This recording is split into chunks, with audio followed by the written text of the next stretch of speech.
Brian Claypool, criminal defense attorney. Hey, Jane, I'm afraid this might be the Fiasco in Florida sequel, number 2. In opening statement, the prosecutor admits that Jordan Davis was cursing with Mr. Dunn and that he was disrespectful toward Mr. Dunn. Not a smart move in opening statement, because Mr. Dunn needs to establish that he was threatened. If this jury can believe that Mr. Dunn had been threatened, that his life was threatened, then even if Jordan Davis didn't point an actual gun at Mr. Dunn, he could possibly get a hung jury on this case because the standard is objectively reasonable. In other words, just because Jordan Davis didn't have a gun, if Dunn thought it was a gun and he's pointing something wait, you're toward mixing him, a whole he can bunch of still apples shoot. and oranges. Rolando Watts, host of Sundays with Rolando on Blog Talk Radio, mouthing off to somebody isn't the same thing as threatening somebody's life. Those are two different things. Look, come on, he's a kid. Of course he's going to jaw jack with a guy who tells him to turn down his music. The issue is you cannot go around killing people in the United States and of America because of what you think they might do. He thought, what was it that proved that his life was in danger? That's going to be the real crux of this. Also, his whole attitude after the shooting. How do you blow 10 shots, go home, walk your dog, order a pizza, watch a movie, that's 40 miles away, then drive another 130 miles away home the next day without calling one law enforcement officer? I mean, and let me point out, this isn't just a race thing. There are more than 60% of the people who listen to hip-hop music in this country are non-black people. So this is an issue that if you know anybody who plays loud music, you need to be concerned today. Is your child next? And I don't care what color you are. That's the question to ask here. I want to give Brian Claypool a chance to respond to that because we've got so much to go through, so many controversies. Go ahead.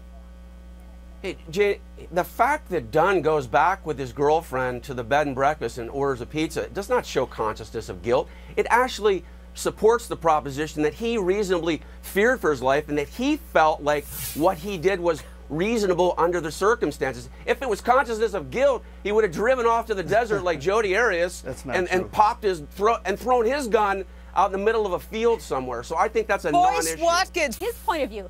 Brian Claypool, irrelevant? He didn't know if he had this Is a knife irrelevant?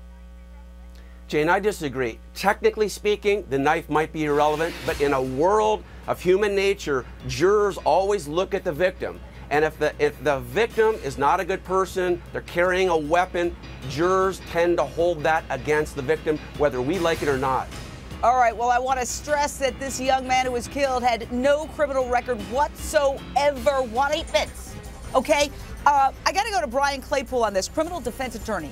Does this basically open the door for this defense attorney, for this guy, to claim that these kids said anything because it wasn't recorded? He can make these outrageous claims. Was it a big goof by prosecutors? Jane, it was a monumental goof by the prosecutors. I've been involved in a lot of shooting death cases involving law enforcement, over 20 cases.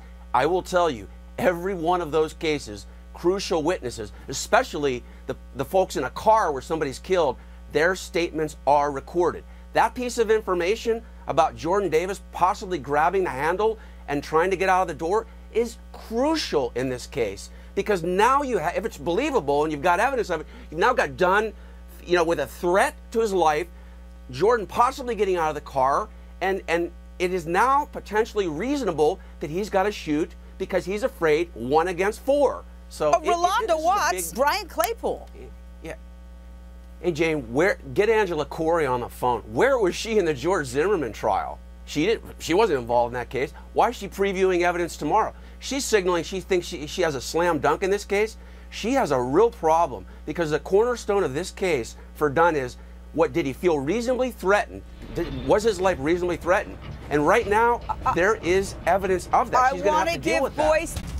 Brian Claypool, today we learned that there's surveillance video of the shooting and it's going to be played tomorrow in court. Could that be the smoking gun?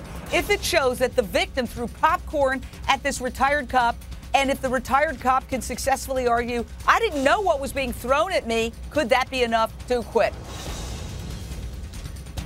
Jane, if there's surveillance video that shows that popcorn was thrown at him, I think that in and of itself would still support the fact that he can't shoot somebody for throwing popcorn at him. It doesn't matter if he didn't know what it was, but there was no weapon pulled out. The victim didn't pose any threat at all to this man. I think it gets back to what you said earlier. We live in a culture of people that anger builds up, it festers.